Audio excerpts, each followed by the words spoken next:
A single glance can burn down an empire, and today that spark began from seat 2A.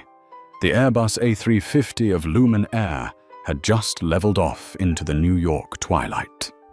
In the first-class cabin, amber light shimmered over crystal glasses, tailored suits, and the gleam of Swiss watches. The scent of Italian leather mixed with expensive perfume.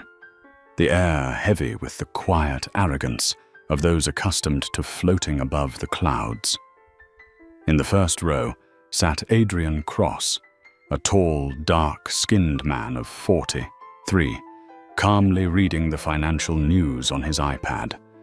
His charcoal suit fit perfectly around his strong frame, and his Oxford shoes shone like mirrors.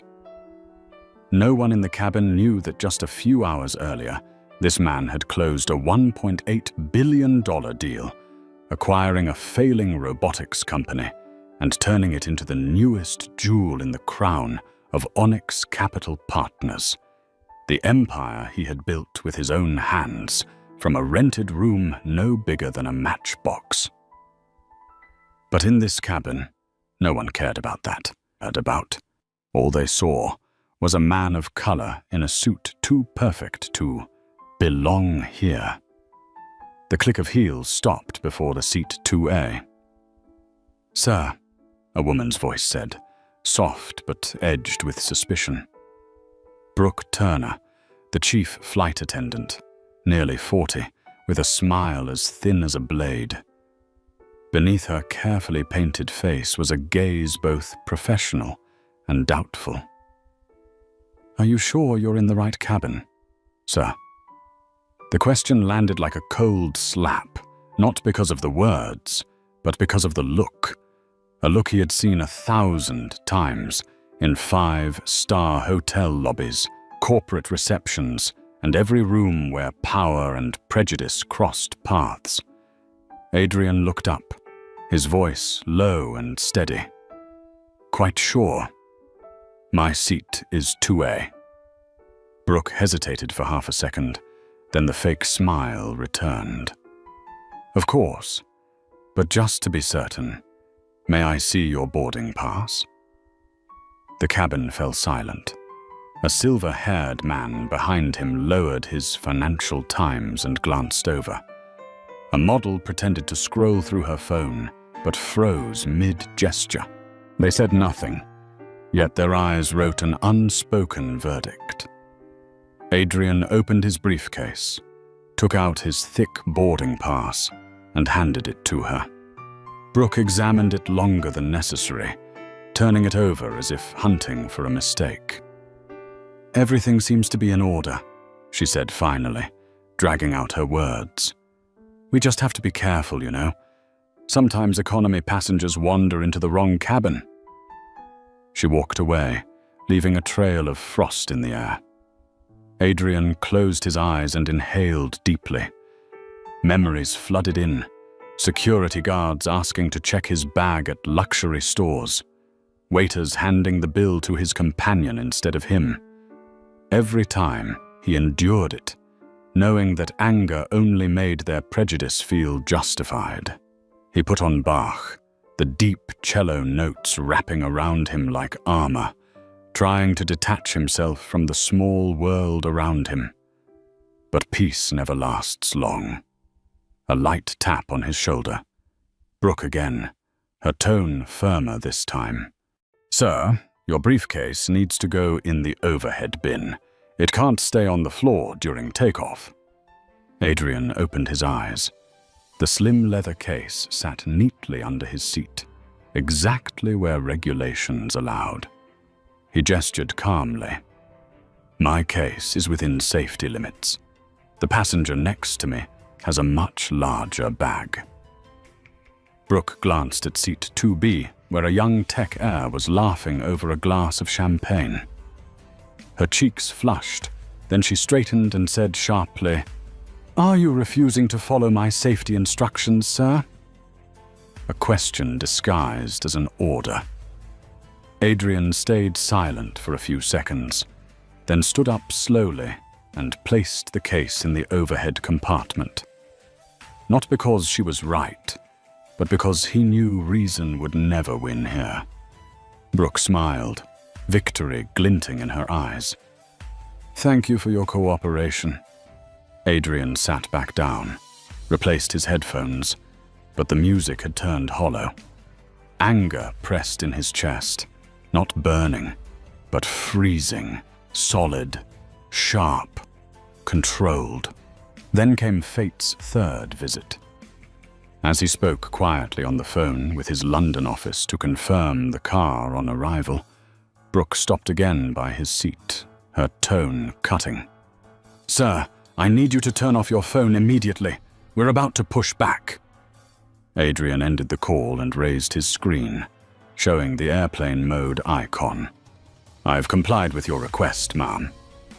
Brooke folded her arms, her voice icy. "I don't appreciate your attitude. Since boarding, you've been nothing but problematic." The word problematic fell like acid. A man who built an empire on discipline and precision was now labeled a troublemaker. His tone dropped, his gaze sharp. "You don't have a problem with the bag. You don't have a problem with the phone. You just have a problem with me." There was no space left between them. In that first-class cabin, under the warm golden light, two worlds collided, one built on silent power, the other on borrowed authority wrapped in uniform. When Brooke turned away, her lips tightened. "I'll call the captain," she said. Adrian leaned back, exhaling slowly. He didn't know that in just a few minutes, the world would witness how one wrong look could bring down an entire airline. He opened his eyes and stared out the window. Along the runway, blue lights slid past the aircraft's body like lines underlining destiny. And in seat 2A sat a man who had just been underestimated by everyone, about to become the most powerful person they would ever fear. The cabin door closed with a dry click. The overhead lights dimmed, turning first class into its own world, quiet, polished, luxurious, and simmering beneath the surface. Adrian Cross closed his eyes, but his mind refused to rest. The cello of Bach still played through his headphones, yet the melody could no longer drown out the coldness tightening in his chest. He was no stranger to prejudice, only this time it was happening in the most expensive corner of the sky, where people believed that money could buy respect. But he knew better. Money couldn't buy fairness. Brooke Turner returned once more. She always picked the worst possible moments. "Sir," her voice syrupy and insincere, "I need to ensure your luggage isn't blocking the emergency exit." Adrian opened his eyes. "I already stowed it." "I'm sorry, but I need to check for myself."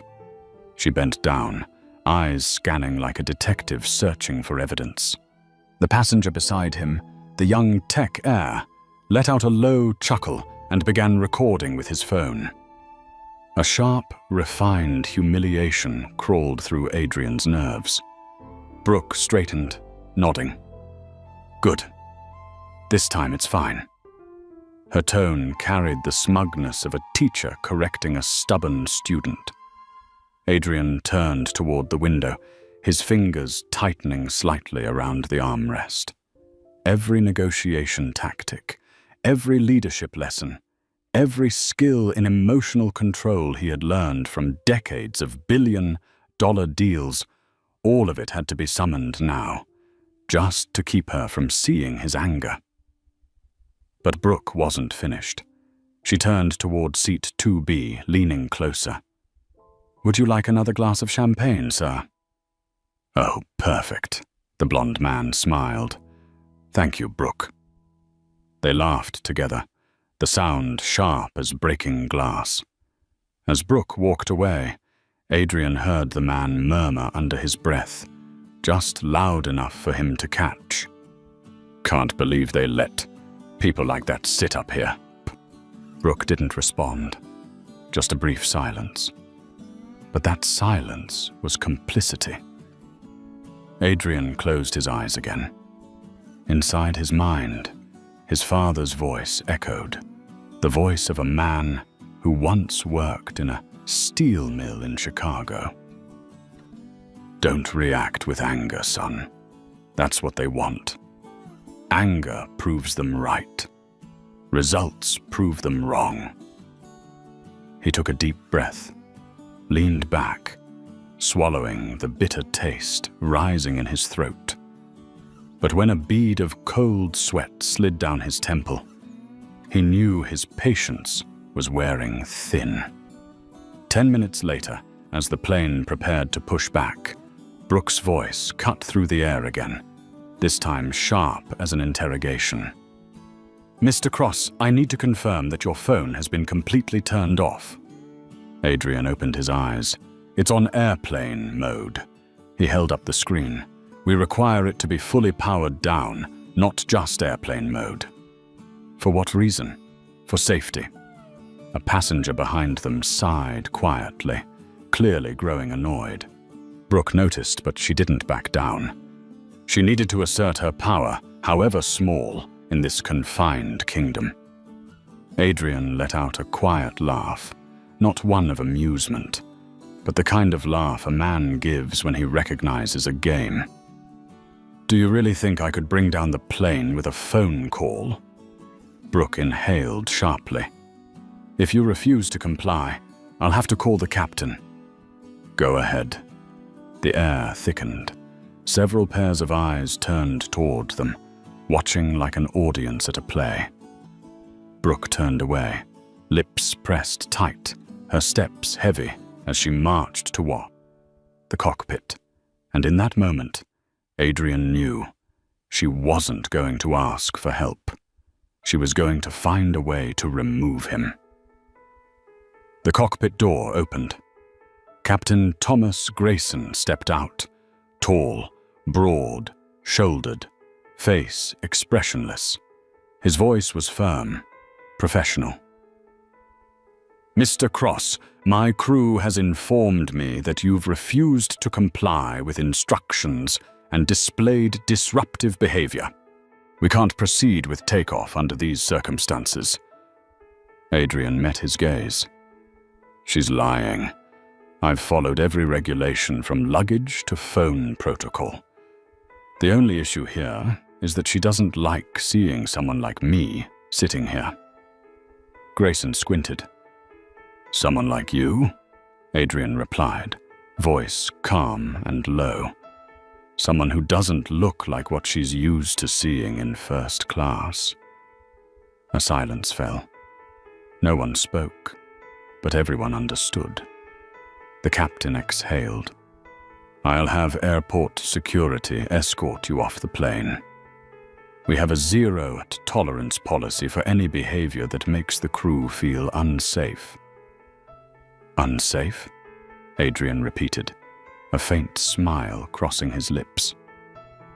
I was sitting here, reading the news, listening to bark. If that makes her feel unsafe, the problem isn't me. I'm sorry, Mr. Cross. Please collect your belongings and leave the aircraft. As two security officers approached, Adrian stood slowly. He buttoned his suit jacket, picked up his briefcase. Every movement was calm, so calm it made others uneasy. The cabin light cast across his face, composed, still, resolute. He looked at Brooke, then at the captain, and said softly, "You've just made the biggest mistake of your careers." It wasn't a threat. It was prophecy. He turned and walked down the aisle. The sound of his polished shoes striking the cabin floor echoed like a verdict. The door opened, and just before he stepped out, his gaze swept across the cabin. Curious eyes, fearful eyes, even a few pitying ones. He smiled, said nothing. But in his mind, the pieces of a new plan were already forming. As he entered the jet bridge, the cold neon light glinted against his skin.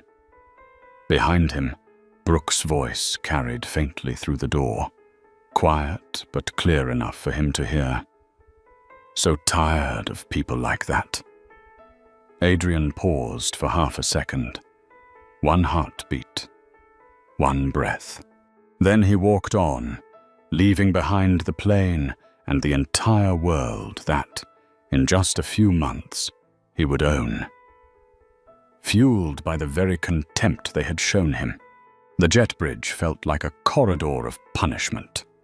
Adrian Cross's footsteps echoed evenly against the metal floor, resonating under the cold neon lights. Each step was a heartbeat of restrained fury. Not an explosion, but a steady burn like coals in the wind. Behind him, 2 airport security officers followed, faces blank, professionalism masking indifference. They didn't know who he was. They didn't need to. To them, he was just a disruptive passenger being escorted off the plane. A cheap label stuck to a man worth billions. The door closed behind him. Captain Grayson's voice came through faintly. "We're cleared for pushback. Crew, prepare for departure." First class sank back into silence. But somewhere, someone trembled slightly. The young model in seat 3C. She glanced at the video she had secretly recorded, her hand unsteady. On the screen, Adrian stood, calm, silent, not arguing, not shouting, a dignified man treated like a criminal. She exhaled and hit save. Some instinct told her that clip would matter. Beyond the glass, Adrian stopped in the terminal. He didn't walk on. He stood there, one hand gripping his briefcase handle, eyes fixed on nothing. All his life, he had mastered the art of concealing emotion. But this time, the humiliation wasn't personal anymore. He had once been denied credit, despite his company holding 10 times the collateral of the loan. He had heard partners call him fortunate for his success, but never before had contempt been so naked. A security officer spoke gently. "Sir, please move to the waiting area. We need to complete a report." Adrian turned, his gaze cold as steel. "That won't be necessary. I already know what I'll do next." In the cockpit, Captain Grayson removed his cap and sat down. Brooke Turner stood beside him, still wearing her victorious smile. "Thank you for the support, Captain. I just thought if we didn't act quickly, the flight could have become problematic." Grayson nodded, unmoved. "You did the right thing. Keeping order is the top priority." He was strange. The way he looked at me, it was like he was above you. Grayson smirked. "I meet that type all the time. Climb the ladder too fast, too confident, always assuming people discriminate against them." Brooke gave a small laugh, relieved. She felt she had just defended the integrity of first class, a small victory, but one she was proud of. She didn't know that every word she spoke, every smile she gave, was carving her name into her own sentence. 20 minutes later, as the plane lifted into the clouds, Adrian sat in the quiet of JFK's departure hall. People rushed past, but he stayed still, staring through the massive glass wall where the runway lights blinked like the heartbeat of a giant beast. Inside him, 2 pulses coexisted, one of humiliation and one of calculation. He took out his phone and called the only contact saved under initials. CD. Claire, he said, voice low and deliberate. Change the plan. Change? Where are you? JFK. I'm not going to London anymore. There's something more important. What happened? They just made a mistake, and I've found my next investment target. Claire Donovan, his loyal second in command at Onyx Capital, fell silent for a beat. She had worked with Adrian long enough to know. When he said that, it meant someone was about to lose everything. I'll book a suite for you at the Carlyle. Who do you want me to call? Samuel Ortiz. Both of you. 1 hour. He hung up. No anger, no tremor. Only focus remained in his eyes. In New York, at 2 a.m., light rain fell. Inside the suite on the 32nd floor of the Carlyle Hotel, 3 people sat around a walnut table under soft golden light. Adrian sat with his arms folded, his voice calm and razor-sharp. Her name is Brooke Turner. The captain is Thomas Grayson. They work for Lumen Air. I want to know who owns the company. Samuel Ortiz, the legal counsel with glasses and a notebook, looked up. You want to sue? It's a clear discrimination case. We could win big and make headlines. Adrian shook his head. I don't want to win. I want to own. The room fell silent. Claire leaned forward, her eyes catching the spark he had just lit. You plan to acquire them? Adrian replied, his tone unnervingly calm. Not just them. Their parent company. I'm not asking for an apology. I'll demand the right to give orders. Samuel exhaled. Lumen Air isn't big, but their parent company is. A global conglomerate. How do you plan to pull that off? Adrian smiled faintly. The same way I always do. Start with a small mistake, then turn it into a collapse. He stood and walked to the window. Raindrops streaked the glass, reflecting his face, composed, dark, defined between fury and poise. They thought they removed a problem from first class, Adrian said quietly. But what they really did was open the door for the storm. At 30, 5,000 feet, Lumen Air Flight 107 cruised through the sea of clouds. In the cabin, Brooke Turner poured champagne for passengers, her smile relaxed.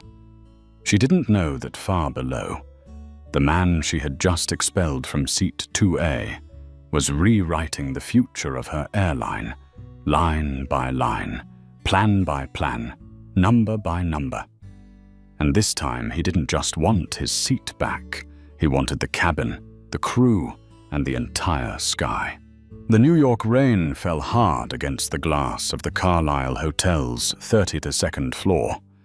Thin flashes of lightning tore through the sky, underlining the decision about to be spoken, the decision that would alter the fate of thousands. Inside the spacious room sat only 3 people. Adrian Cross sat at the center, his back straight, eyes fixed on the window. The golden light reflected off the walnut table, carving sharp lines across his face like a sculptor's blade.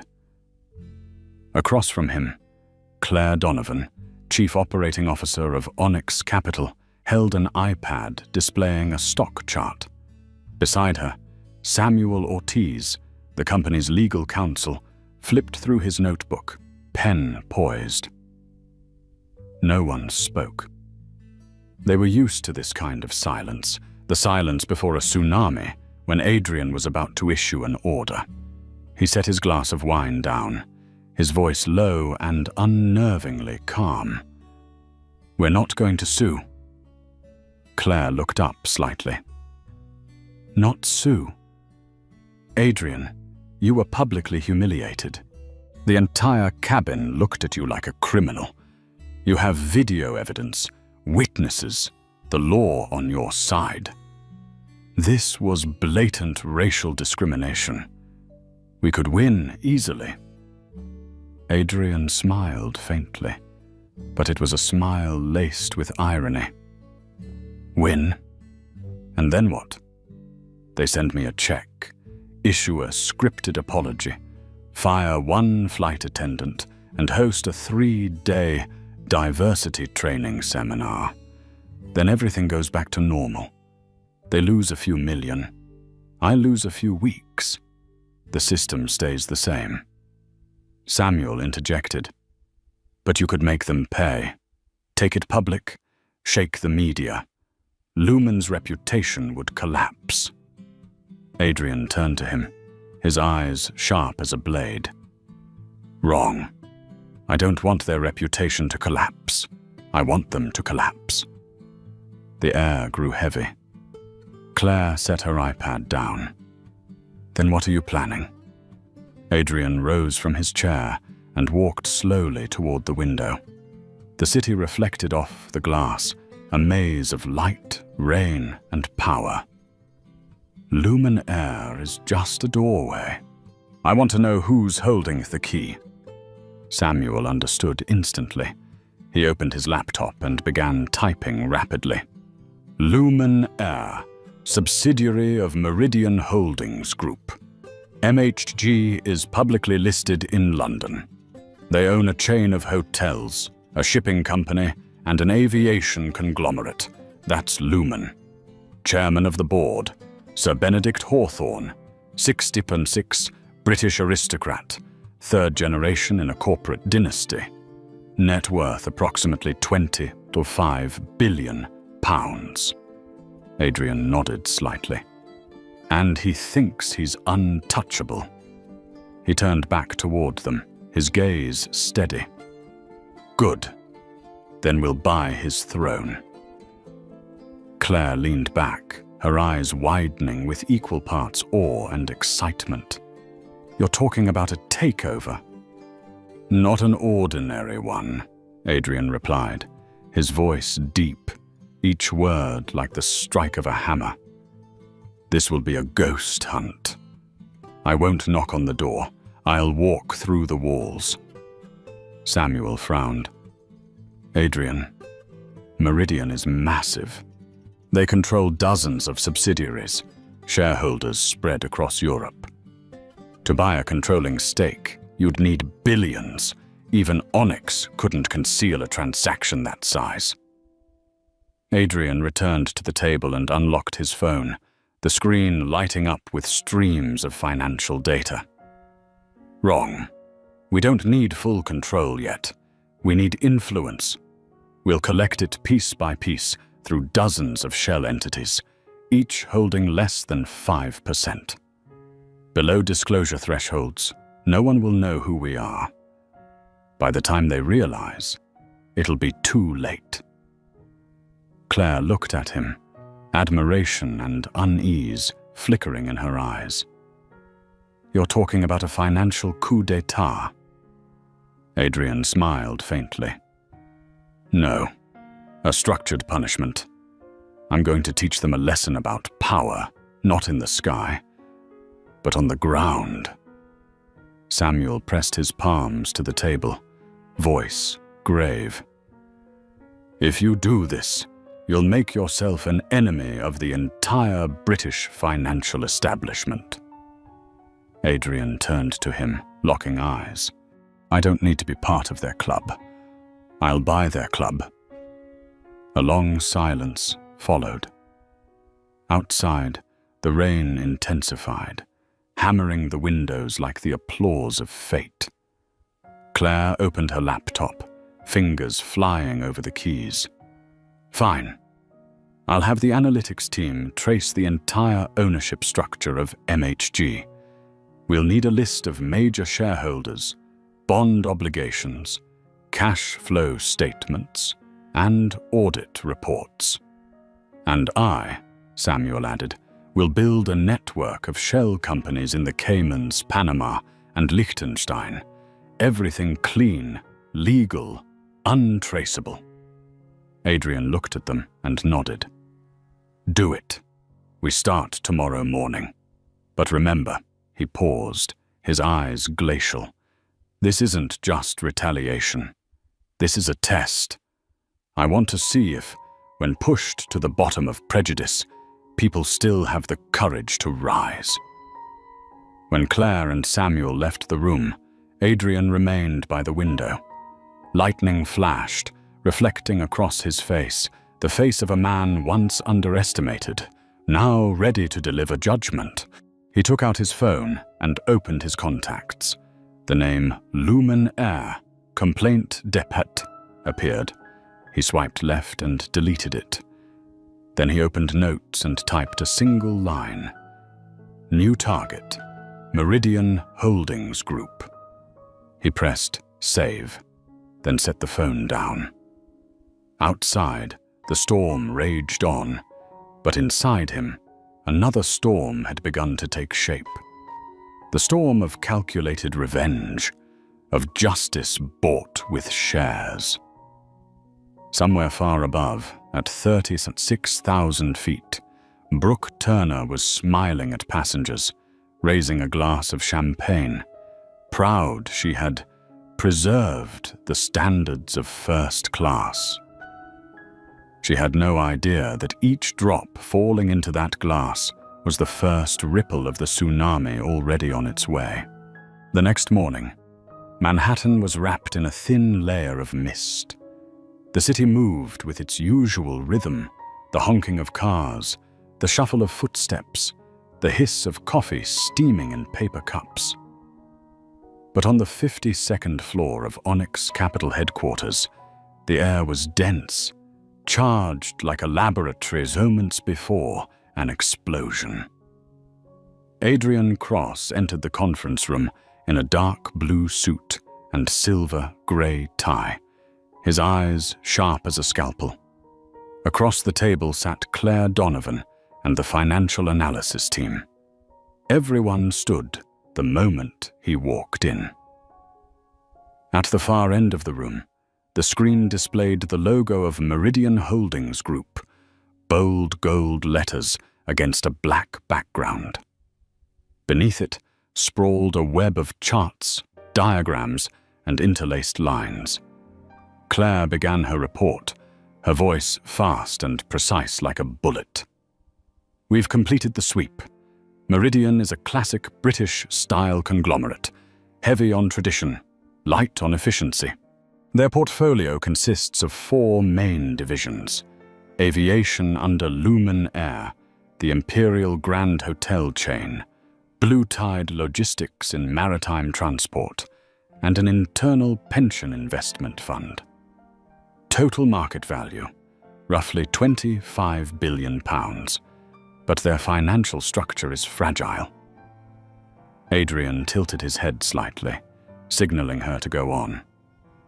They're carrying over £6 billion in debt from last year's acquisition of the Caravel Hotel. Operating cash flow is weak. Profit margins have dropped 14%. In other words, she paused, looking directly at him with a faint smile. It's a giant beast, fat on the outside, bleeding on the inside. Adrian didn't smile, but a spark flickered in his eyes. Their chairman. Claire tapped to the next slide. A photograph appeared. Sir Benedict Hawthorne, silver-haired, ruddy, faced, a thick gold ring on his hand, smiling at a ribbon. Cutting ceremony. 3rd-generation aristocrat. His father and grandfather were post-war industrial investors. He inherited the chairmanship 12 years ago. The financial press calls him the gatekeeper of the last century. Still writes handwritten letters, hates email, doesn't like outsiders. The MHG board has 11 members. 8 of them are old schoolmates, relatives, or gentlemen from his hunting club. Adrian leaned back in his chair. An old castle built on prejudice and Scotch. Exactly, Claire replied. And beneath that castle, the foundation is cracking. I found evidence of an underfunded pension scheme, nearly £300 million short. They've been propping it up with MHG stock. A 10% drop in share value would render the fund illiquid. Adrian nodded slowly. Good. A weakness that can become leverage. When a man sits on a glass throne, all it takes is one pebble. Samuel entered the room just as the words left Adrian's lips, carrying a thick folder. "And here's the second pebble," he said, placing it on the table. "Meridian's ownership structure is extremely manipulable. 55% of its shares are held by British funds and individuals, none holding more than 6%. The rest is scattered across Northern Europe and the US. If we accumulate small portions, we could reach 15 to 20% without anyone noticing, at least for 6 months." Claire glanced at Adrian, her voice dropping. "You're planning a direct strike at the center?" Adrian rose slowly, walked towards the screen, and with a laser pointer traced the glowing Meridian logo. "No. We'll strike from the shadows. I want them to hear the thunder without knowing when the lightning will hit." The room fell silent. Everyone understood the operation had begun. A plan that could shake London itself. Adrian turned back to the table, his tone crisp with command. Claire was to form Project Raven, a team dedicated to analyzing shareholders and identifying weak links in Meridian's governance structure. Samuel was to build a network of shell companies in 3 financial havens, each acquiring small stakes through multiple exchanges. The communications department, complete silence. No trace leading back to Onyx. He continued, voice measured and firm. "This isn't a transaction. It's a covert war. And every strike must be surgical." Claire looked at him, her eyes filled with both worry and admiration. She knew Adrian wasn't merely seeking revenge. This was a declaration. A man of color once expelled from first class was now preparing to seize the highest seat of a British empire. The meeting ended. Alone in the room, Adrian opened his laptop and pulled up the photo of Sir Benedict Hawthorne once more. In it, the old chairman raised a glass among fellow aristocrats, smiling with self-satisfaction. Adrian stared for a long moment, then murmured, "You won't know who I am until I'm sitting in your chair." Outside, the New York sky turned grey, heavy with a second storm. But inside, Adrian Cross had already begun to ignite another. A storm of numbers, of shares, and of wounded pride. Across the Atlantic, in his oak-panelled office, Sir Benedict Hawthorne sipped his afternoon tea, completely unaware that the empire his family had built over 3 generations was beginning to rot from within, all because of a flight attendant whose name he had never heard. 2 weeks later, deep beneath the Onyx Capital headquarters, a hidden floor known only by its codename, The Forge, glowed under cold blue light. The walls were covered with screens streaming market data from London, Zurich, Frankfurt, and New York. Every moving number pulsed like the heartbeat of a campaign taking shape, a war without blood, one that could bury an empire. In the center of the room, Adrian Cross entered with a slow, steady stride, calm yet so intense that those nearest could feel an invisible pressure radiating from him. Ahead stood Claire Donovan and Samuel Ortiz, flanked by Onyx's most elite financial strategists. Across the main display was a title in stark white: Project Spectre, the Ghost Operation.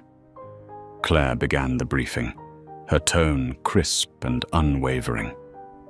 "We'll execute in 4 phases, quietly, without leaving a trace. By the time they realize what's happening, it'll be too late to stop it."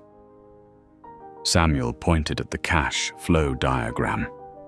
"We've registered 23 shell companies in the Cayman Islands, Liechtenstein and Luxembourg. Each entity will purchase small volumes of MHG shares, rotating across European exchanges. The goal: accumulate 4.9% within the first 3 months, below the disclosure threshold." Adrian listened without interruption. Every figure on the screen beat in sync with his accelerating pulse. Claire continued, "By fragmenting transactions and rotating company identities, we'll turn the market itself into a smoke screen. To analysts, it'll appear as nothing more than a mild wave of interest from scattered funds. No one will suspect a single force is consolidating power in the shadows." Adrian gave a small nod, his voice low and cold. "The sound of victory is silence." Claire switched slides. The screen filled with Meridian Holdings Group's financial graph, a cascade of red numbers plunging downward. "We've located the weak point, the internal pension fund. Sir Benedict has been using MHG stock as collateral to mask a shortfall of hundreds of millions of pounds. If the stock price drops 10%, the fund becomes insolvent." Samuel added, a faint smirk forming. "Once that leaks, the media will tear them apart." Adrian folded his arms, eyes glinting like fire in the dark. "Good. But we don't need to lie. We only need to tell the truth at the right moment." He raised his head, scanning the room. "We'll let the press know, but not directly. Just an anonymous whisper. A single article is enough to shake the market. When trust wavers, we strike." The next slide revealed a list of major shareholders, pension funds, investment houses, and veteran fund managers. Claire spoke quickly. "Within MHG's board, at least 3 members are dissatisfied with Sir Benedict. The most notable is Natalie Pierce, a new American appointee, whom he publicly dismissed during her first meeting. She's pragmatic, outspoken, and wants reform. We could reach her." Adrian closed his eyes, thinking. An old aristocrat, a woman cast aside. A perfect opening. "Find a way to contact her. Not publicly. No emails. I'll meet her myself." Claire smiled faintly. "Planning to charm the whole board now?" Adrian replied evenly, without a hint of humor. "I don't charm people. I show them the future and ask where they want to stand when it arrives." The final screen displayed one colossal figure: 28%. The stake Onyx aimed to control. Beneath it, a single caption read, "When the threshold is crossed, the empire will collapse from within." Samuel's voice lowered. "The day we file the 13D, the market will erupt. Sir Benedict will wake up in a world where his power has already been transferred to a man he's never met." Adrian stepped forward, placing his hand on the cool glass of the control console. "That won't be the day I take revenge. It'll be the day I reclaim the voice of those who were once told they didn't belong. I want them to understand this. Prejudice has a market price, and I'm buying it." The room fell silent. Only the hum of the servers remained, steady and rhythmic, like the breathing of a beast awakening from its sleep. Claire looked at Adrian, her gaze a mix of awe and unease. "You know, Adrian," she said softly, "if you fail, they'll destroy you. Not just your career, but your name. A man of color challenging the British aristocracy, they'll never forgive you."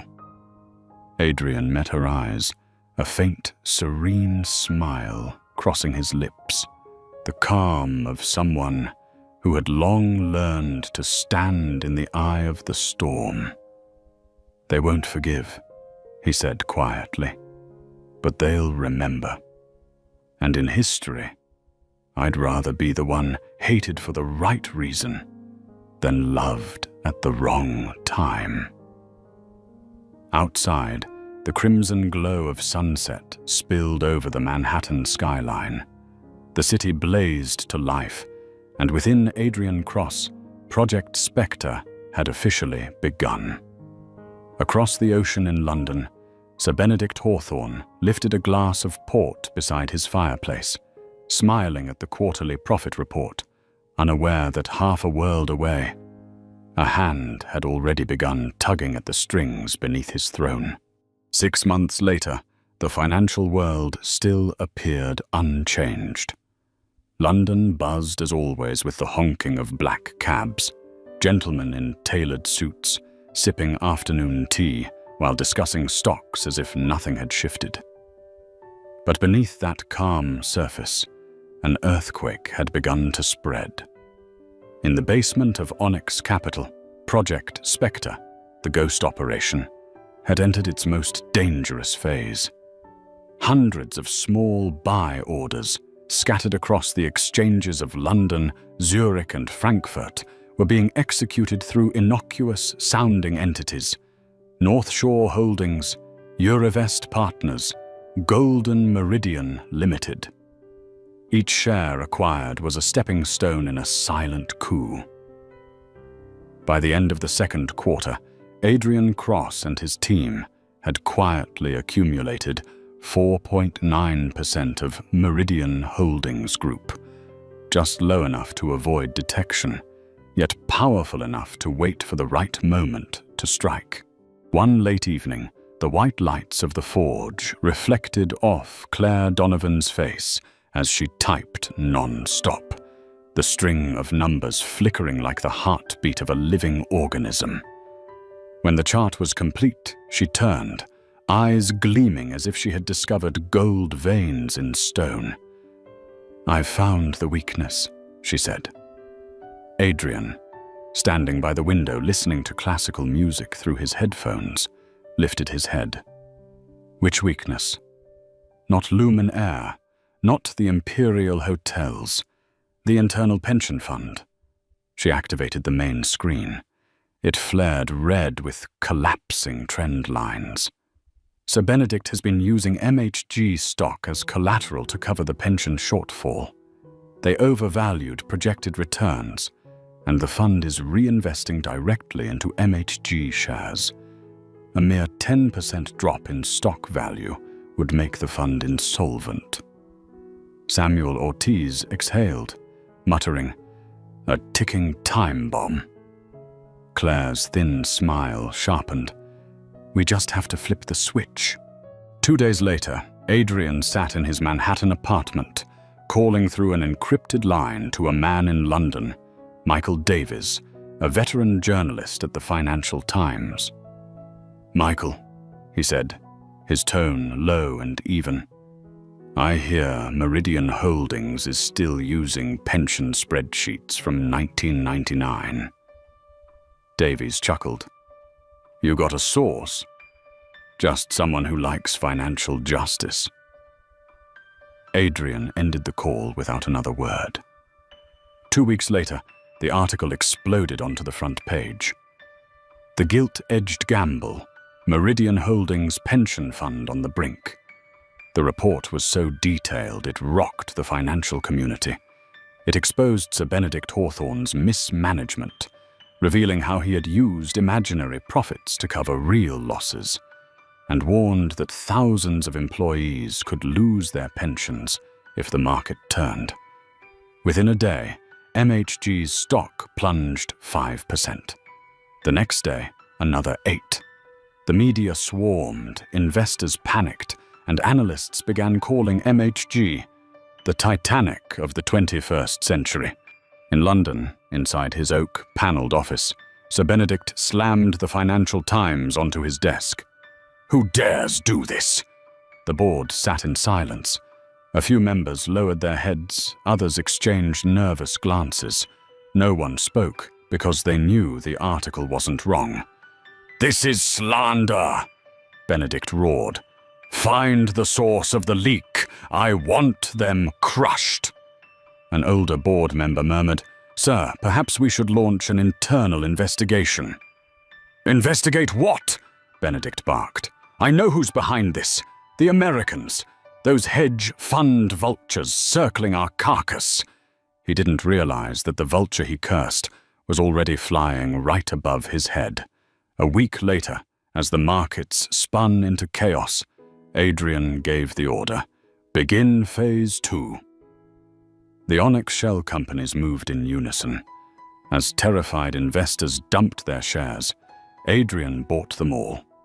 Each small block of stock was quietly absorbed, the surging volume dismissed as normal market reaction.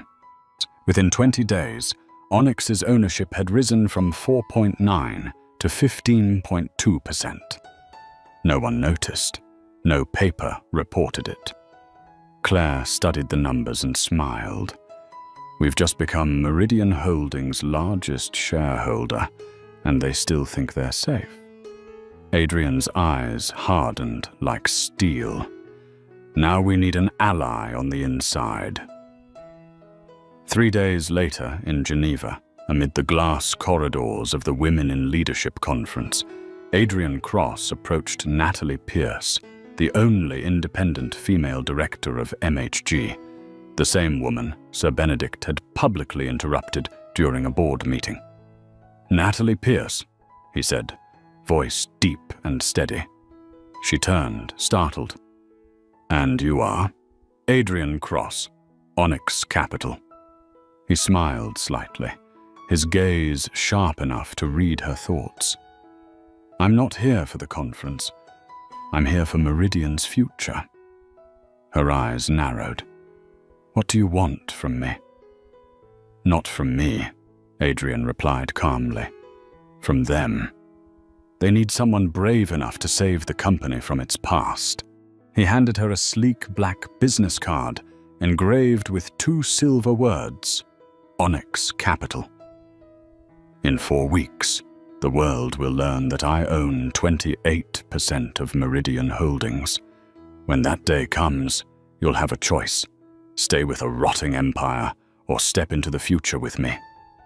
He bowed slightly and walked away, leaving Natalie standing in the center of the conference hall, her heart pounding, the lights reflecting off the card in her hand, a proposition both terrifying and irresistible.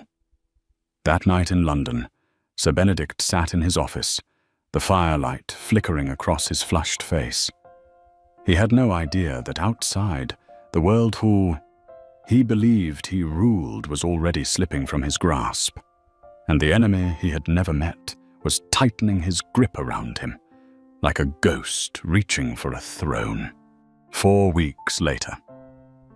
Morning in London began with mist and cups of mint tea, but at exactly 8:30 a.m., a storm of information swept through Threadneedle Street faster than any rain in the history of British finance.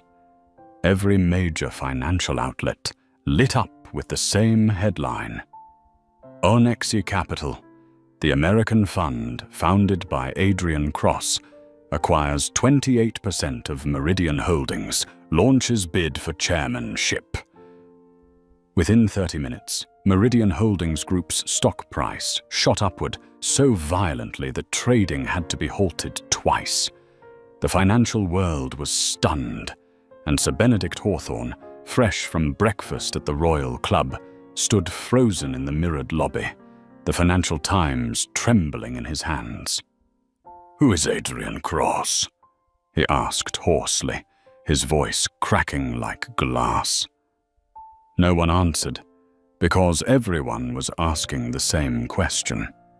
Across the Atlantic, inside Onyx Capital's Manhattan headquarters, the atmosphere was eerily calm. Adrian sat at the center of the boardroom, with Claire Donovan and Samuel Ortiz on either side. On the massive screen in front of them, dozens of news channels played simultaneously: CNBC, Bloomberg, BBC, Sky News, all repeating his name. Claire smiled, a mixture of pride and disbelief. The world just woke up to discover that the man they threw out of seat 2A is now sitting in their chairman's chair. Samuel spoke softly, almost like an oath. Project Spectre is complete. They have nowhere left to hide. Adrian remained silent, his eyes fixed on the scrolling headline at the bottom of the screen. Meridian calls emergency meeting. Shareholders welcome Onyx Capital's necessary reform initiative.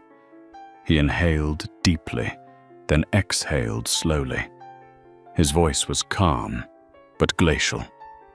They wanted a lesson in real power. Now, they'll get one. In London, the offices of MHG erupted into chaos. An emergency meeting was called. Sir Benedict sat at the head of the table, his face pale. Senior executives whispered to each other, while the stock chart flickered red and green on the screen behind them. 28%, Benedict hissed. How? We didn't see them on the shareholder list? A trembling voice answered. They used more than 20 intermediary companies. Sir, the trades were routed through 3 exchanges, entirely legal. Vultures! Benedict slammed his palm on the table, his gold ring clanging loudly. Some American thinks he can buy out 3 generations of my family's home family's legacy over my dead body. That afternoon, he appeared live on the BBC. When the interviewer asked about Adrian Cross, Benedict sneered, Mr. Cross, or anyone like him, comes from a different world. A world of short-term profits, tricks, and greed. We at Meridian stand for tradition, for heritage, for dignity. The interviewer pressed, but your company has stagnated for 7 years. Mr. Cross has a proven record of restructuring global corporations. Investors seem to welcome his leadership. Sir Benedict's face reddened as he interrupted. He doesn't understand. Money isn't everything. There are things like standards, conduct, qualities that people like him. He stopped mid-sentence, but it was too late. The entire country had heard the true meaning behind his words. People like him. By the next morning, that phrase appeared on every front page in Britain. In New York, Adrian Cross rewatched the interview, a faint curve forming on his lips. Not a smile of joy, but the expression of a man watching his enemy dig his own grave. He just made himself the symbol of everything I came to dismantle, he murmured. Thank you, Sir Benedict. Claire nodded. It's time to announce our next move. Adrian turned to Samuel. Draft a letter to all shareholders. Title it, A Pathway to Renewed Value. I'll sign it. The following day, every major investment fund received a 42-page document. Not a single insult, no mention of race or revenge. The tone was analytical, precise, and clinical. The letter dissected Meridian Holdings like a surgeon performing an autopsy, identifying inefficiencies, wasteful spending, and managerial decay. It ended with a message that read, "It is time for Meridian to stop living in the past. I did not come to destroy, but to rebuild. I do not wish to take their legacy, only to prove that a legacy survives only when it evolves." Him, Adrian Cross. Within 48 hours, 82% of institutional shareholders publicly endorsed his restructuring plan. Meanwhile, inside the offices of Lumen Air, the same subsidiary that had once thrown him out of seat 2A, CEO Philip Harrington sat frozen as the name Adrian Cross appeared on his monitor. He pulled out an old complaint file he had once signed, a polite letter of apology, and a $500 voucher for the inconvenience. He remembered it vividly, and now understood that the small humiliation he had dismissed as trivial had become the storm tearing through his entire career. That evening, from her apartment overlooking the River Thames, Natalie Pierce called Adrian. Her tone was calm, but slightly trembling. "I read your letter. You're right. This company is rotting from the inside. I'm in." Adrian's voice was quiet, steady. "Good. When the storm breaks, stand firm. We're not just changing the chairman's seat. We're changing the entire board." That night in Mayfair, Sir Benedict Hawthorne sat alone in his oak-panelled office, staring at the television where Adrian Cross's face appeared on CNBC. There was no arrogance in Adrian's expression, no anger, only a still, unwavering confidence that was terrifying in its composure. For the first time in his life, Sir Benedict felt fear. Not the fear of losing money, but the fear of losing his place in a world he believed would always belong to him. And he had no idea that by the next morning, Adrian Cross would step onto the stage at the extraordinary shareholders' meeting, and with a single speech lasting less than 5 minutes, bring down a 3-generation empire. Morning in London, the day of reckoning. Outside the Savoy Hotel, rows of luxury cars lined the Strand. Reporters crowded the entrance, cameras flashing endlessly. Amid the crowd gleamed a brass plaque engraved with the words, "Special Shareholders Meeting, Meridian Holdings Group." Inside, the Grand Hall had been transformed into a vast conference chamber. The walnut-paneled walls and chandeliers reflected a cold brilliance across hundreds of faces, investors, lawyers, journalists, and those gathered to witness the fall of an empire. In the front row, Sir Benedict Hawthorne sat upright, his face composed, though his hands trembled faintly beneath the table. Across the room, Adrian Cross entered with Claire Donovan, Samuel Ortiz, and Natalie Pierce. His gaze swept across the crowd, not proud, not angry, but calm, the look of a man who already knew he had won. A wave of murmurs rose. Eyes turned toward him. That's him, the American, the man who bought all of Meridian just to teach them a lesson. The moderator struck the gavel. "We are here today to vote on the proposal to remove the current board of directors and chairman." Sir Benedict stood, his voice deep but strained as he tried to preserve a sense of authority. "Ladies and gentlemen, I have devoted my life to Meridian. This company is not just a financial institution. It is the legacy of 3 generations of Englishmen. Do not let an outsider with deep pockets and arrogance destroy what we have built. Meridian is not a toy for speculators." Scattered applause followed, mostly from his aging allies in the front row. Benedict drew a breath, his voice shaking. They speak of profit and numbers. I speak of dignity. We cannot let this company fall into the hands of someone who does not understand who we are. His final words fell into a heavy silence. Many turned toward Adrian, the dark-skinned man, 3 decades younger than Benedict, seated calmly with his fingers interlaced on the table. Then he stood. Adrian Cross walked to the podium. The room fell completely silent.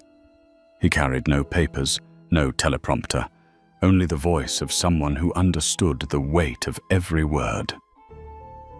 "Good morning, ladies and gentlemen," he began, his rich Anglo-American tone steady and deliberate. "Sir Hawthorne just spoke about history.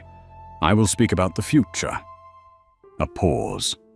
His eyes swept across the room, meeting each face, each wary glance, each flicker of uncertainty.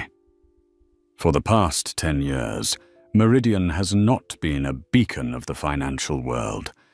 It has been a museum, a place that displays the past, polished by heritage, but stagnant in vision. And while you sit here speaking of honor, your employees are losing faith, your investors are losing money, and your pension fund is breaking apart. A few heads lowered. The faint rustle of papers echoed. "I am not here to destroy Meridian," Adrian continued, his voice growing firmer with each word. "I am here to save it from its own complacency. We will restructure, cut away the waste, sever the rotten ties. We will replace tradition with accountability and legacy with results." He paused, bowed his head slightly, then delivered the final line. Short, but like a hammer's strike. "Because a company deserves to exist only when it treats everyone who walks through its doors with fairness." Silence gripped the room. Then a single clap. Then another. Within seconds, the hall rose to its feet, applause crashing against the ceiling like thunder. Sir Benedict Hawthorne sat frozen, his face pale as chalk. He understood. It was over. When the voting results appeared on the screen, the number shone clear. 82% in favor of removing Sir Benedict Hawthorne as chairman of the board. The moderator's voice rang like a funeral bell. "Mr. Adrian Cross has been elected as the new chairman of Meridian Holdings Group." The room erupted in noise. Reporters flooded in like a wave. Claire placed a hand on Adrian's shoulder. Samuel smiled with pride. But Adrian remained still, expressionless. He approached Benedict, who slumped in his chair, eyes dim. Adrian leaned down, speaking softly, only for him to hear. "A word of advice, Sir Hawthorne. When you're at the top, learn to bow to those below. Because when you fall, they will be the ones still looking up." Benedict's lips trembled. Who are you?" Adrian looked at him, his eyes glowing under the camera flashes. "I'm just a passenger. The man your airline once told didn't belong in first class."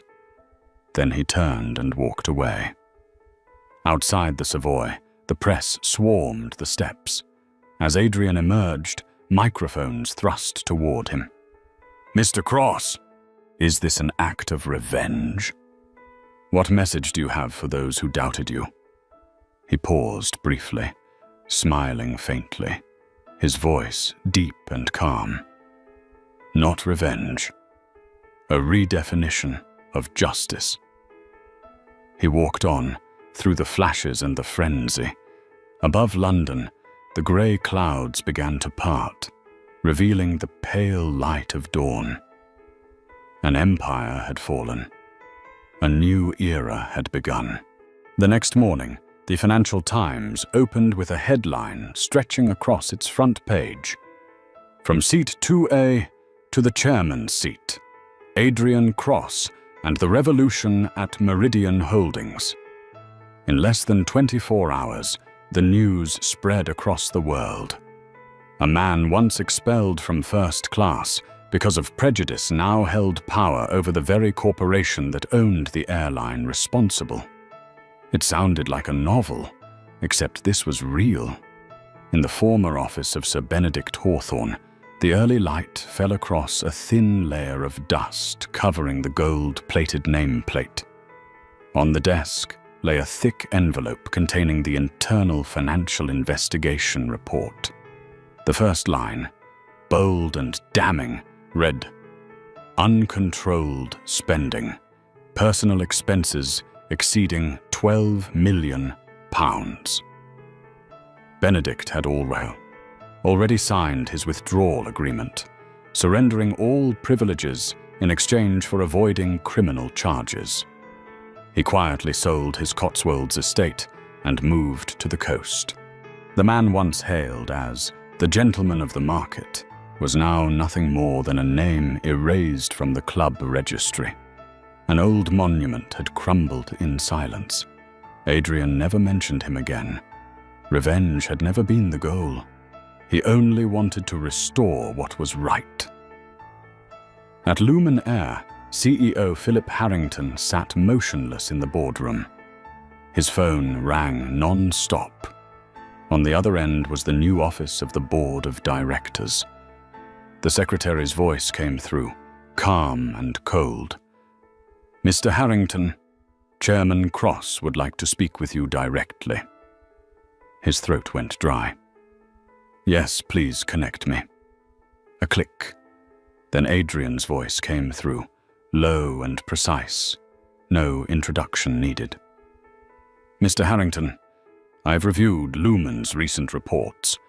Profits are down 12%. Customer satisfaction is at its lowest in a decade. And apparently there's an issue with the company's service culture." "Sir, Adrian cut him off, his tone sharp as steel. "I don't want excuses. 6 months ago, you received a complaint letter. You handled it with a $500 voucher. Today, the price of that arrogance is your position. Please give me another chance." "That chance is gone. Clear your office by the end of the day. I want someone who understands that every passenger is an honorary shareholder of this company." Adrian hung up. No satisfaction. Just balance restored. 2 weeks later, he convened a meeting at Meridian headquarters. The screen displayed the full restructuring plan. Leadership changes. Natalie Pierce, promoted to CEO, the first in company history not from Europe. Rebirth of Lumen Air. Full rebranding, a complete redesign of first-class interiors, and a new training initiative titled Respect Above Altitude. The creation of the Cross Horizons Scholarship Fund to support underprivileged students studying aviation and engineering. Adrian spoke during the meeting, his voice deep and steady. "I don't want Lumen to be just an airline. I want it to be proof that fairness can fly." The room erupted in applause. Not out of fear, but belief. 3 months later, Brooke Turner, the former chief flight attendant, who once threw him out of seat 2A, sat in her small New Jersey apartment. She had just been fired. A headline was spreading online. Airline Karen fired after viral discrimination scandal. The old video, recorded by the model that day, had suddenly resurfaced. Brooke's face, her tone, her disdainful expression, shared millions of times. Messages poured in, filled with hate. No airline would hire her. No store would take her on. One evening, while watching the news, she saw Adrian on screen, speaking at a global conference on leadership and equality. He never mentioned her name, but every word pierced like a blade. True power is not about removing someone from a seat. It is about building a world where no one ever needs to be removed. Brooke turned off the television. For the first time, she cried, not for losing her job, but because she realized she had become the lesson of a new era. 1 year later. The sky above the Atlantic stretched silver blue. The new Lumen Air A350 glided smoothly at 35,000 feet. In first class, the cabin glowed softly, the interiors pristine. A young flight attendant with warm brown skin and bright eyes smiled as she leaned forward. "Welcome aboard, Mr. Cross. It's an honor to have you with us." "Champagne?"